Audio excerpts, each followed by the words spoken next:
I never thought something like this would happen to me. It might not sound terrifying to everyone, but believe me, every word of what I'm about to tell you is the absolute truth. It's a nightmare I'm still living through. To give you some context, I live in a rural area in the countryside of Pennsylvania.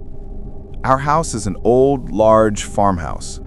In the front, we have what we call a sunroom, and behind the main living area, there are back rooms. It's a spacious house with rooms surrounding the central living hall. The first incident happened about 6 months ago.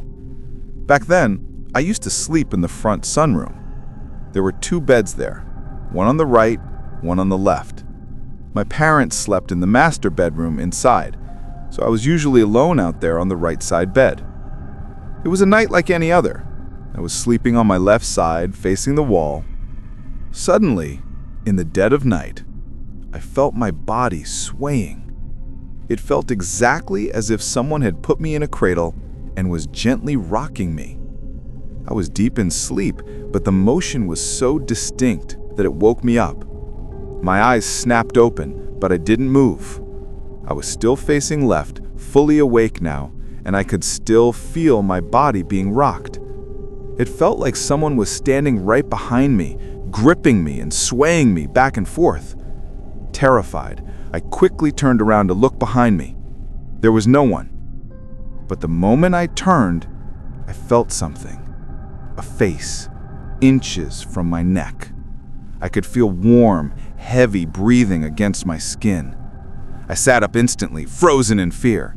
I grabbed my phone. It was 2 a.m. Even though I was scared, I tried to compose myself. I started praying specifically to God for protection. But as soon as I started reciting the prayers, something strange happened. A sudden, unnatural chill ran down my spine. It was the middle of summer, hot and humid, yet I was shivering. The moment I stopped praying, the cold sensation vanished. It was baffling. I finished my prayers, terrified, feeling every hair on my body stand up. That night, nothing else happened, but it was just the beginning. After that, small, unexplainable things kept happening every night, so I decided to switch rooms. I moved to the guest room next to the main living hall. I thought I'd be safer there. But that was my biggest mistake. The first night in the new room, it was around 11 p.m. I wasn't sleepy, so I decided to play some mobile games, Free Fire, under my blanket.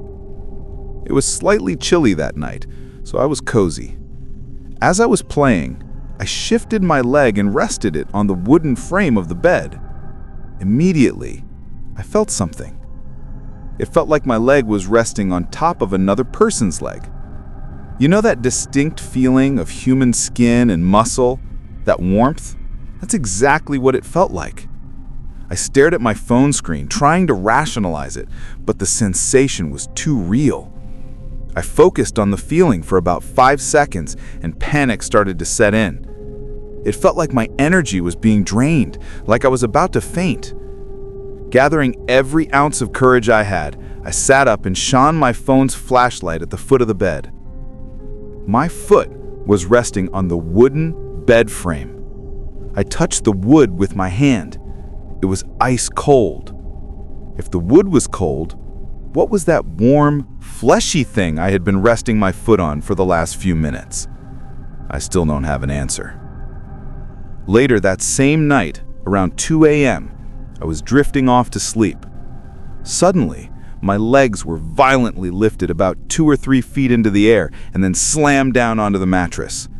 I jumped up, trembling uncontrollably. My legs, something had just lifted them and dropped them. I spent the rest of the night awake, feeling a heavy presence in the room with me. The next morning, I told my parents. Being rational people, they dismissed it as a nightmare or stress. They didn't believe me. Things got worse. I couldn't sleep in that room anymore. I felt watched constantly. I eventually moved back to the sunroom, hoping the first incident was a fluke. But the entity followed me.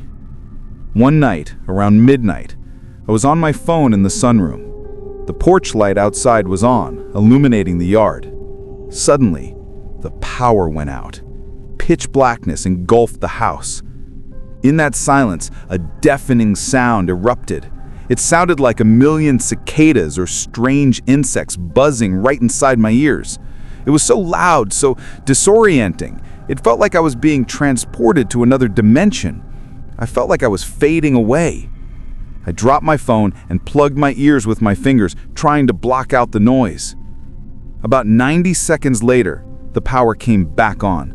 The lights flickered to life, and the sound vanished instantly. It wasn't normal insects. It was something else. Even during the day, I'm not safe. Just a few days ago, at 3 p.m., I was lying in the master bedroom with my mom. The door clicked and creaked open, as if someone had walked in. I got up, checked the hall. No one. I said out loud, "Who is here? Leave us alone." 2 seconds later, the door slammed shut with a loud bang. My mom heard it this time. She was startled, but my dad still refuses to believe it's anything supernatural. He says it's the wind or my imagination.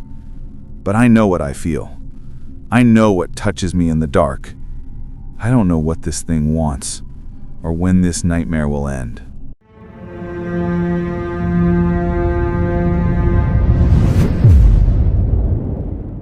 Before I get into the story, if you haven't subscribed to the channel yet, please hit that subscribe button and click the bell icon so you never miss a nightmare. The sun was hidden behind thick, dark clouds. The entire countryside was swallowed by gloom. Thunder roared in the west, and the rain began to pour. My name is Michael, and this story takes place back in 2008 in the rural backwoods of Louisiana. It was hurricane season. The constant rain for 4 or 5 days had flooded the dirt roads and the cornfields surrounding our farmhouse. The water was knee-deep in some places, creating a flood-like environment. My older brother David wasn't very religious, but he loved fishing. Our house was right next to an old bridge that crossed a bayou. Across the bridge, a narrow road led deep into the woods, marked by a massive 200-year-old oak tree. One afternoon, David was cast netting near the bridge. I was sitting on the railing with my friend Chris, holding a bucket. David pulled up the net and we saw 3 or 4 large catfish flapping around. We put them in the bucket and took them home. Later, Chris and I were hanging out by the bridge. Suddenly, we saw a large cottonmouth snake slithering aggressively toward our barn. Fearing it would bite our cattle, I grabbed a shovel and struck the snake hard on its head. I dragged the injured snake back to the bridge. Chris, who knew a lot of old folklore, said, "My grandpa says if you cover a snake's wounds with manure and mud, it might heal." It sounded weird, but we were kids. So we covered the snake's head and tail with fresh cow manure from the barn and waited. Surprisingly, after 10 or 15 minutes, the snake started moving. It slowly slithered away along the creek bank, disappearing toward that old oak tree. 2 days later, the nightmare began. One night, a foul smell took over our entire house. It smelled like rotten manure and sulfur. In the morning, we found patches of mud and manure smeared all over our porch and walls. Nobody knew who did it or why. The flooding got worse. One afternoon, Chris, my cousin Alan, and I made a makeshift raft out of logs to explore the flooded cornfields. We drifted into a deeper area to check some crawfish traps. I jumped off the raft into the waist-deep water to check a trap. As I dipped my head underwater, I saw something that still haunts me.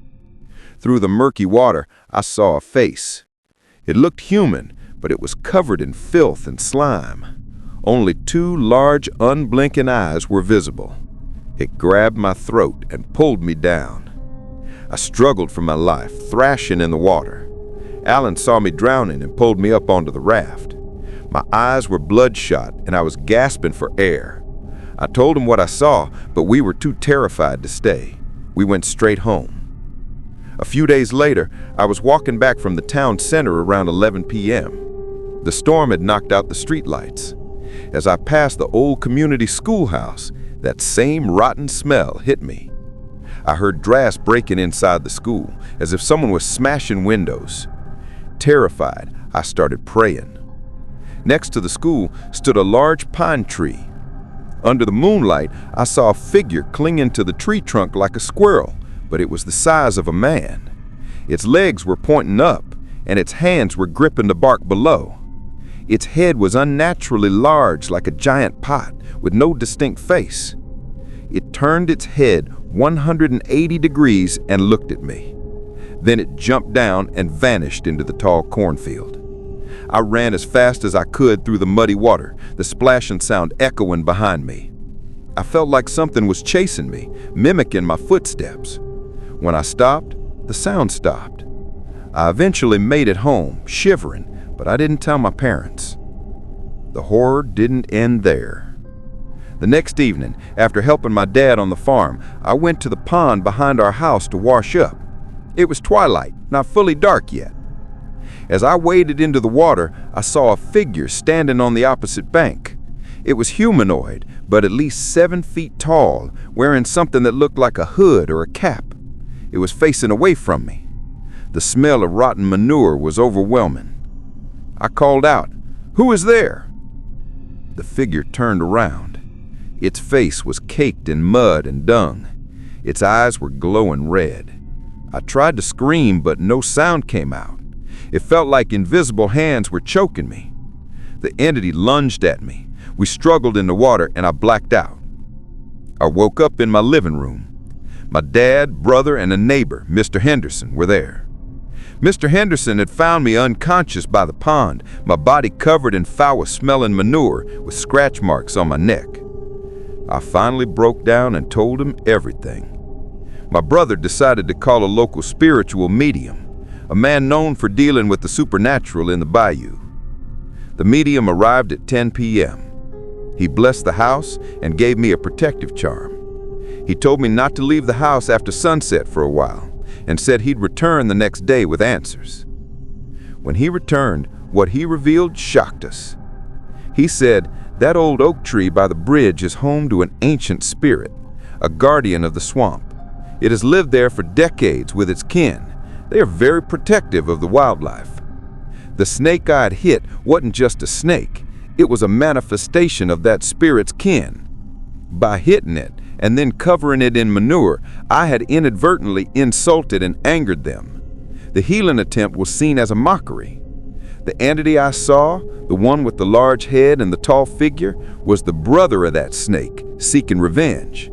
That is why the smell of manure followed me everywhere." The medium communicated with the spirits. They were demanding a life for a life. After a long ritual, he managed to strike a bargain. Instead of harming me, we had to offer 3 large fish at the base of the oak tree for 7 days to appease them. My father did exactly that. After the 7 days were over, the smell vanished, and the entities never bothered me again. This happened years ago, but I still can't look at that oak tree without shivering.